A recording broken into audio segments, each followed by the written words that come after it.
This mummy had escaped damage from tomb robbers except for a large rounded hole made through the abdominal wall. The fact it was associated with a group of mummies of kings suggests this was also a member of the royal family. The body is that of a young man. The head is thrown back and set on the neck, and the mouth is wide open. The hair is braided, and the teeth are only slightly worn.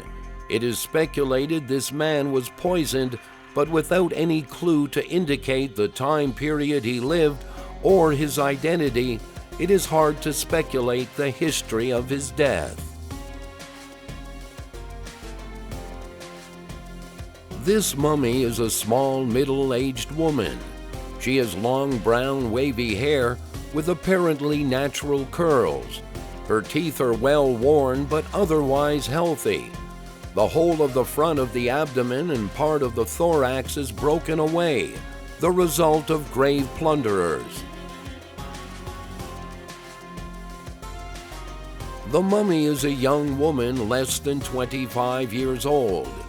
The tomb robbers smashed the anterior wall of the chest, leaving a large gaping wound in which the upper surface of the diaphragm is seen. The left side of the mouth and cheek, including the corresponding parts of the jaws, were broken away. It appears as if he was murdered. There are excess bandages around the neck. A CT scan has revealed that beneath the bandages is a deep knife wound across the throat, a wound deep enough to reach the vertebrae.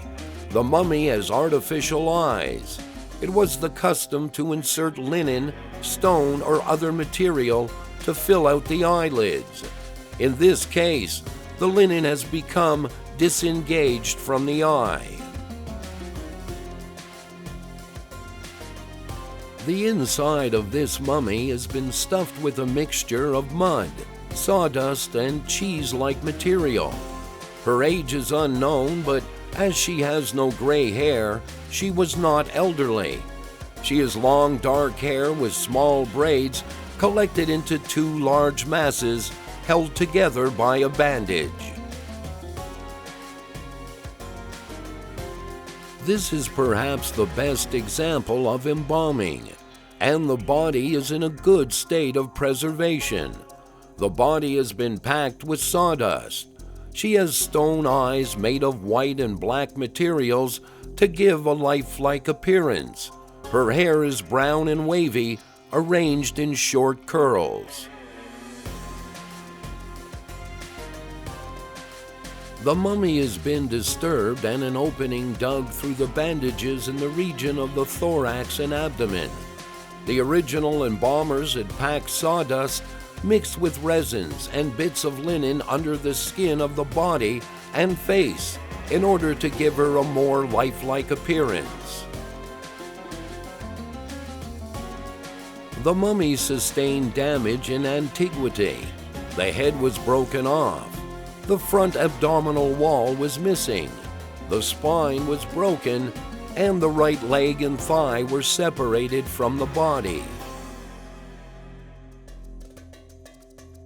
The medical evidence would indicate that she suffered from diabetes and died from bone cancer that had spread through her body while she was in her 50s. It also would suggest she had arthritis and bad teeth. One of her teeth had been removed, which was later used to positively identify her. He was an ancient Egyptian noble of Nubian origin with dark skin. He has a tightly curled woolly wig. The body is very well preserved. He was a young man when he died, probably not much over 20 years of age. He died between 35 and 45 years of age. The body has been very well preserved. One of his ears is deformed, and researchers speculate this could have been the result of a poorly done ear-piercing procedure. They also found some evidence to indicate The man may have died from complications resulting from an ear infection. This mummy is in a state of good preservation.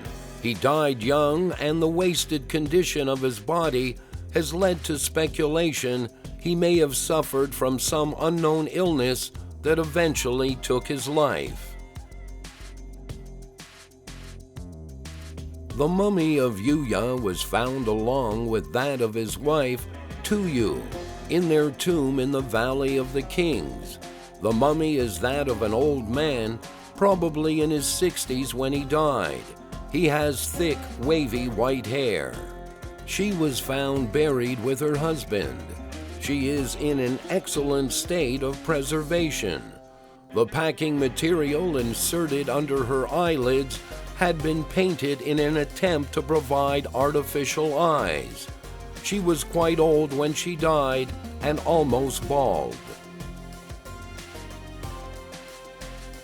King Tut is approximately 5 feet 6 inches and has a slight build. He had a slightly curved spine, and a lesion was discovered on his left side of the jaw. Howard Carter, who discovered him in order to remove some of the jewelry, had amputated many of the limbs. Both hands were cut off, both legs were removed from the pelvis, and the head was severed from the body in order to get the mask off. He was 19 years old at the time of his death. The most likely cause of death is the combination of a broken leg and malaria.